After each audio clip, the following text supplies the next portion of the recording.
Hey guys, it's Danny. Alrighty, today it's time to make a greenhouse tour for February. We're already past the middle, so it's long overdue. Alrighty, so I'm going to show you what else I've kind of changed in the greenhouse, not much. And then we're going to go through a few orchids and show you some updates. The most predominant thing in my greenhouse at the moment is mess, because I'm working, I'm transplanting, blah blah. But anyway, here's the new addition to the greenhouse.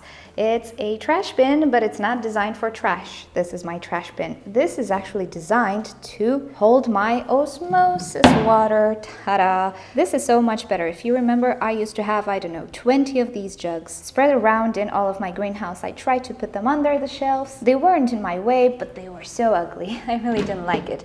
So I got myself a trash bin. It's a black one. Reason is that I don't want algae accumulations. Also, it is a lot easier to clean. I had some algae forming in my jugs and it was such a pain to remove them. I tried letting bleach overnight, vinegar overnight, all sorts of substances. I put stuff inside and shook the bottles. It was pretty much a pain. So either I needed to give up these bottles or replace them. And I decided that this will work better. This is actually very similar to what I was using back in my old balcony for vandas. This was the vanda bucket. It was actually a trash bin because the vandas had a lot of roots. And now it's just holding my osmosis water. And whenever I feel the need to clean it up, I can totally scrub it and disinfect it and all of that. It's a lot better. So yeah, I'm really happy about this guy. Alrighty, let's get to the orchids. So here we have a few African violets that are just waiting to be potted. They already have leaves. I just need to find the time to pot them. And if I happen to get really shook, I'm just gonna spend a few hours in the nighttime when everybody theoretically should not have any business with me, and I'm just gonna pot them all. They all need to be potted. Alrighty, in the back there we have the zygote. Let me give you a little update on this new growth that's developing here. I still don't know what it is. It does look like a new growth. It's not coming from where it's supposed to come. And yes, I know zygopetalums bloom from immature growths. What they don't usually do is produce new pseudobulbs from immature growths. But you know how it is, orchids are surprising. So still, I have no idea what this could be. It certainly doesn't look like a spike, but hey, what do I know about zygopetalums? I have no idea how new spikes should look like. Alrighty, let's see, what else? Here we have the little Phalaenopsis Keiki that we worked on, starting to look a little better, but he needs more hydration than that. This is my Parishi. He used to sit outside, but now he's temporarily here because it's kind of cold in the nighttime. Or actually it was. Now it got a little bit better, so he will go outside, get the winter rest, hopefully induce some buds. Although, judging by the size of it, I don't think it's gonna happen. Alrighty, there in the back we have the mini Mark, which is already repotted. And of course he has his flower spikes that are hidden in the back. Where are you, little guys? There you go. He has 3 flower spikes that he's working on, and I really hope he can handle them because he just finished blooming. I received this one for my birthday last year in October, and since then he is starting to grow roots, no new leaves, but another set of 3 flower spikes. I don't know if that's a little bit too much. We'll see. We'll see what happens. His little genetics tell him all sorts of things. Alrighty, so here we have the African violets. The little nubbins are starting to develop and grow leaves. One of them is actually really advanced. You know the Paphiopedilum, we talked about him. Oh, and here we have the Encyclia green hornet, or the one that I believe it's a green hornet. She was mislabeled. I purchased her as Cochleata, but she's not, sadly. But look what she did. Look at this pseudobulb. I think it's the biggest pseudobulb she ever created. No flower spike just yet, I think. No, there's no flower spike in that sheath just yet. It's just a shadow, or is it? I really am not sure at this point. I need to put a flashlight. But yeah, it's a really beautiful orchid. I just happen to not like the smell all that much, but it's okay. I do appreciate her for what she is. She's just mislabeled, and at this moment, I am suspecting it is the green hornet, but I'm not 100% sure. Anyway, quite pleased with the evolution. If you see back there, that's the pseudobulb she grew last year when we moved. And that's pretty miserable, but this one, yeah, this one looks a lot better. Alrighty, what else? So some more Paphiopedilums, some have been transferred already. Oh, this is the little plant. You guys helped me to identify it. I'm not sure if I will pronounce this correctly, Selaginella. I'm not really sure. Thank you so much for helping me out. Indeed, you are correct. This is what it is. I have a little bit of a plan with this plant. I don't have all the materials, but I do want to try out something new. Alrighty, this is the Bulbophyllum Elizabeth and Buckleberry. The new growth is developing. I don't really see any new growth from this side. what are you doing? Please have 2 directions of growth. That would be lovely. Okay, I'm not going to show you what this is. It's for a different video. Another path down there, another African violet just taking off. She has been potted. Some more encyclias. This is an orchid that I received last year from one of my lovely viewers. It's a beautiful one. It's a Miltonia Godale Moir. Strange name, but the orchid is beautiful. Okay, and this is the most advanced African violet. You can see those little nubbins are now full of leaves. And you already know the little Oncidium that bloomed. The Erangises, they're doing quite okay. A little guy that managed to bloom is the Twinkle, but it's such a poor bloom, poor guy. You can see the pseudobulb is really, really tiny. This is the pseudobulb that grew last year, again during the move. These types of orchids don't really create multiple pseudobulbs per year, so need to be more careful with this guy. Alrighty, back there, the Sarcochilus. Oh, she's looking great. She's doing actually spectacular, and the roots are really growing nicely. And next to her, another one that's doing quite great, it's the Vitellina. I've never seen a Vitellina. Actually, I'm lying. I did see a Vitellina in bloom. You remember 2 years ago? I ordered it from Wickman, and it had weird patterns on the flowers, and I thought she was virused. Well, as it turns out, that one never did particularly great. And as it turns out, the other orchid I got from Wickman, the Cattleya Tropical Pointer Galaxy, well, she had Fusarium. So yeah, that was a pretty failed order, but what can you do? This one is actually doing nice, so I'm happy. Righty, I've already transplanted the Oncidium Sotoanum. I cannot wait for this guy to bloom. He's growing quite the vigorous new growth right there. I did see the root system. It is growing. It is in pretty good shape. Here we have the Selagine usitana with the longest leaf she ever produced for me. I purchased this one as a seedling. Went through the move and everything. I was expecting her to not grow this leaf. Might not be the biggest leaf ever, but it is a very big improvement. I'm really happy with this one, and currently she's producing new roots that are not burning anymore. Alrighty, these are, okay, this Arangis has issues.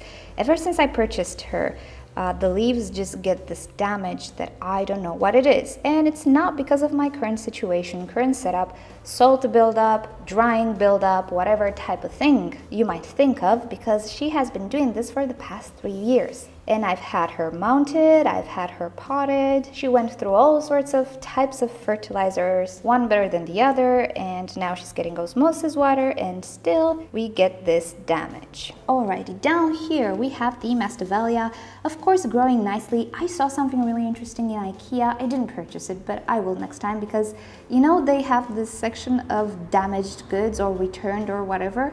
I found some wine coolers that can totally serve as something else. You'll see. I'll go back and purchase them. I already purchased the Nelly Eiler that I showed you yesterday, so I thought, I spent too much today, so I'm not gonna buy them, but I will go back and buy them. They were discounted.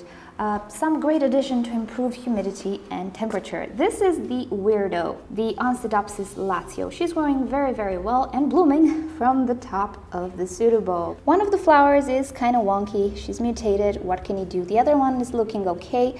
I'm not really expecting any type of amazing blooming from this one, considering she had 2 spikes and now she's working on a 3rd one from the top and also on a new growth. If it were up to me, you know, I would actually cut this flower spike to give more energy to the new growth, but then there's curiosity. I want to see what happens and how this flower spike looks like. She's doing great though. This is the Oncidium Tiger set.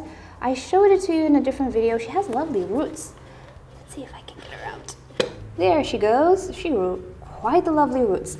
It's so weird. Some orchids just get so affected and so dried, and you know the root tip situation, and others just grow like nothing happened. This new growth looks pretty good, so that's great. This is another Miltoniopsis that I received last year from Ana Maria. She lost all of her roots on transport, but now she's picking up growth. You can see I do have pleating up the leaves, but it stopped because she does have quite a few roots in the pot, so that's good. Alrighty, this is the Bellara, one of my favorite Bellaras that I purchased last year from Poland for my birthday, the Bellara Peggy Ruth Carpenter gem that I need to tidy up. She is producing a new growth from one of the older pseudobulbs. Nothing from this new pseudobulb, but I do see some roots starting to grow. She gets affected by the drying out. She needs to be repotted pretty fast. One that I didn't show you in a lot of time, the Osmoglossum pulchellum. I have a section on it which is not doing good. It died when I did the treatment for the spider mites. It got new growth rot on this one, so that's a shame. But I do have these sides which are growing nicely, very set back. but at least they're growing. And there you have the, what are you, the Tolkien. She needs to get repotted as well. I need to do something about her shape. She has two directions of growth that are very awkward. I need to tidy her up. Okay, let's move on upstairs. Here we have a little new fowl that my boyfriend gifted to me for Valentine's. She's a harlequin. You know, the peloric one. She's doing quite okay. Back there is the one that I painted blue, and she doesn't have the blue spike anymore. A lot of phals, actually. I'm not gonna go through all of them. A lot of phals here. Oh, I actually potted up this one. This is the Phalaenopsis with a long stem, and she's taking it pretty well. Moreover, she really wants to bloom. I have a branch on this flower spike that I cut, and another flower spike growing there. So I'm gonna let her be and see what she does. Until I see limpy leaves, I'm not gonna do anything. But those spots on the leaves, yeah, those are clear spider mite damage. Anyway, so I placed my Phalaenopsis with very long spikes on this shelf right here, so they have more room to grow. They were already touching the windowsill. Problem is, I think I need to move them once again because this is a very high shelf, and the light doesn't really come from anywhere from above, it comes from somewhere lower. And as a result, I think the flowers take a weird shape. You can see here, this is a new flower on a new Phalaenopsis. She's looking at me and I'm very low. She's pointing downwards, and I think I saw another one. Yeah, this one. You see, pointing downwards. No, light needs to come from upwards. Otherwise, I'm gonna have a pretty ugly display. And since these buds are forming right now, I need to move them. And I know where I'm gonna move them, so everything's okay. Let's see this other side. I need to repot these guys ASAP. They are growing, but they're not doing all that well in that medium they're in. I'm not entirely sure what it is. Other than that, the Phalaenopsis species are just starting to grow. They need to be repotted as well. The Bellina has already been repotted. She lost her flower spike, but is producing a really lovely leaf, which I hope will not get pitted. Since there are no more spider mites now, theoretically should be okay, but you know how that virus is. And a few others that have been repotted here. A little update, Victoria Regina is doing really well. Where are your roots, honey? There we go. They're growing. They are developing really well, so I'm happy about that. A few more orchids that I have repotted already. They're doing okay as well. They do have good roots inside the potting medium as well. What else? Oh, funny thing. So before that, here we have our Tolumnia, which is a no ID, but it's supposed to be orange. She's growing such a tall flower spike. Can you see that? Pretty. Alrighty, surprise! We have a flower spike developing on the Leptodes bicolor. Now this one, I'm gonna talk more about it when I feature the flower, but she is used in the same way as the vanilla pods. In some places, people actually use the seed pods of this orchid to give that vanilla flavor. So yeah, that shall be amazing. I'm not entirely sure if I'm gonna pollinate the flower. It's gonna be the first flower. I wanna enjoy it. But when she's gonna bloom in the future, you know, why not? Let's try to make some vanilla out of that orchid. Here, we have the actual vanilla plant Folia. I told you about her in a different video. My big boy, the Angraecum Vici, how do you pronounce him? He is growing his flower spike in the back, and surprise, we have a Cordillera flower spike developing right here. Only one, although she has two new growths. That one is not developing a flower spike. This one is not blooming as far as I see, but he's doing okay. And the Catasetums that you already know, each of them doing their own thing. Another very interesting thing, the Chysis bractensis is already growing a new growth. Although he still has leaves, didn't shed his leaves just yet, they're not even yellowing, but he is already growing a new growth, so that's interesting. Alrighty, let's take a look downstairs. This is the Nelly Eiler that I purchased from IKEA to save. She was in a horrible condition, she needs to get repotted, she gets the burned root tips. And there we have the Miltoniopsis that I've already showed you in a previous video. Here we have the red tide. This is such a vigorous one actually for a Miltoniopsis. She has a flower there and another flower spike here, and it bugs me a little bit because I'm not sure how to or when to repot it. Alrighty, let's check. Ooh, too much brightness. Okay, that's a little better. I've already transferred the Brassavola glauca. The roots inside are actually good. She didn't get any type of damage, so I'm happy about that. But of course, I don't believe she's gonna bloom. These sheaths are already drying. The other one, the sheath here, she's still green, but yeah, it's a stress thing. I don't think she's gonna bloom. Funny enough, the gold digger, you can see she has a very plump pseudobulb right there. She's producing a pretty mediocre, one bud. Yeah, there is a difference between winter growth and summer growth actually, and I've noticed it with quite a few orchids. The pseudobulbs that develop in wintertime are tinier, although fatter, so they do get nutrients and water and everything, but they're tinier than the summer growths. And I think I saw a few more videos. I think one was from Orchids and Adachi. She was saying the same thing about some orchids. Yeah, there is a difference between summer growth and winter growth. Nothing much happening there. Although my Hoya, you've never seen this one in bloom, me either. She is producing a peduncle here, and this one, what's your name? Neocaledonica. She's supposed to be yellow, so yeah, curious to see what she does. I'm seriously contemplating of changing the place of my Hoyas because yeah, it looks nice growing on this stand, but it kind of interferes with the orchids just a little bit. The Francis Fox, I already showed it to you. She's working on some buds there and a very long flower spike. We have an empty space here, which will be filled with something else that I need to transfer. And we have the Berryota coming into bloom. And I was telling you that I had issues with my previous one. The flowers were really not long lasting. Well, this one seems to be a little better, but already I have the very first flower starting to fade there. It's still a good blooming time, but I think individual flowers on this orchid are not very long lasting. The display is, but individual flowers not so much. Moving on this other side, we still have the flamethrower in bloom. A few more orchids already transferred. The Callia intermedia variety of Queenie is working on some buds, but do you see the shape? Do you know what's that on the tip? It's a pyloric trait. It's actually something that looks like the lip. That's why it's a little bit more inflated at the tip. She's gonna look really pretty actually, so I'm kind of excited about her. Other than that, nothing extraordinary happening here. We have the Kirchara working on her buds, but very, very slowly. What else? Here we have some transferred orchids, and now I need to adjust the brightness once again. There you go. We have the Bellara Diana Dunn Gothic with quite a lot of roots. She has already been transferred. She was actually doing okay. The Dendrobium Phalaenopsis, some of them have been transferred. These ones I still need to repot. Those ones I still need to repot. Here we have momentarily the Ida Locusta, and behind her we have the Phragmipedium. Oh my goodness, it is developing so fast. Look at these buds. They're looking nice. And here, my pride and joy, the Nellie Eiler, which looks very unspectacular right now. She has the type of color which cameras cannot pick up for the life of them. Let's see. Let's say this would be a more appropriate color, but not really. She's actually reflecting light. I cannot set my camera in any way to capture the proper color. Let's just say this is close to it. It's not this vivid, it's not this pinkish or whatever it looks on this camera. Imagine sour cherry. That's a color of this orchid. Now I need to redo the settings once again. Here we have the Dendrobium Nobile Ii types. They're staying in because I just want them to bloom faster, but they are kind of full of buds. Funny thing, this one produced 2 sets of canes last year, and they're both starting to produce buds. And this is my pride and joy, the Aurora. He is full of buds. Looky here. So these are the new canes that suffered from a very cold night. I told you I had a winter spell, or actually a cold spell. It rained and yeah, no, didn't like it. But he's still blooming. These are the canes he produced 2 years ago. They're starting to bloom as well, and the new canes are blooming as well. It's just that he has this damage on his leaves. I need to be careful. I didn't think it would be so cold here, but yeah, what do you know? We got some cold weather.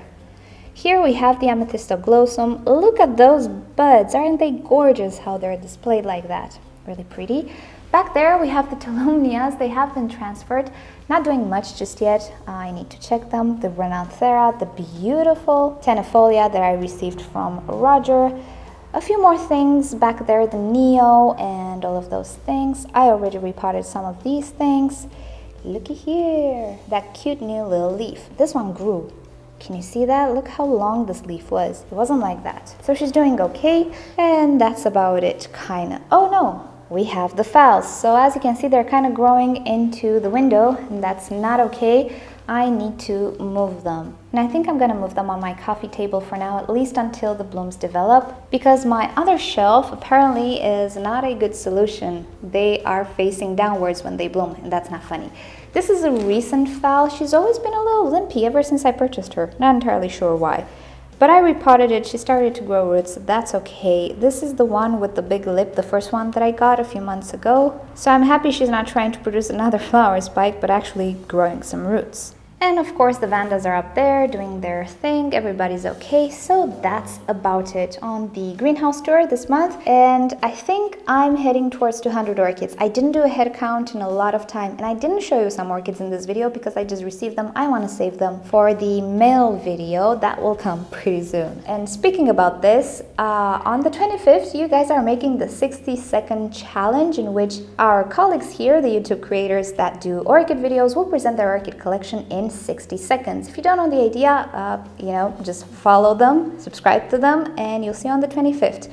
And thank you for inviting me, but I'm not gonna do it. I'm gonna tell you why. I have around 200 orchids. Let's do a little math. To show each and every single orchid, it would mean to have a screen time for each of them of about or less than a third of a second. Can you imagine how chaotic that video will be? I don't think you can even pause it to actually see what's going on. So if I were to do it, it would be 1 minute of pure chaos, absolute chaos. I don't think anybody would understand anything from it. I don't think anybody can actually pause it to see something in particular. And even though it's a fun project and editing project and stuff, I don't think mine will look all that great. I think it's just gonna be 1 minute of chaos on the screen. So that's why I will not participate, but I'm looking forward to see your videos. And if you guys want to see them, just turn on notifications for your favorite YouTube creators. So alrighty guys, if you've enjoyed this video, please give it a thumbs up. If you hated it, give it a thumbs down. Subscribe to my channel for daily orchids and plants videos. And don't forget to turn on notifications so you never miss a video. And with that said, I'll see you all tomorrow. Bye!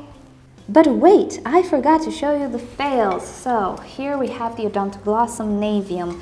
This guy is a lost cause because the infection, if you remember, started as a little tiny dot, and behold, look what it became. It lost completely the new growth.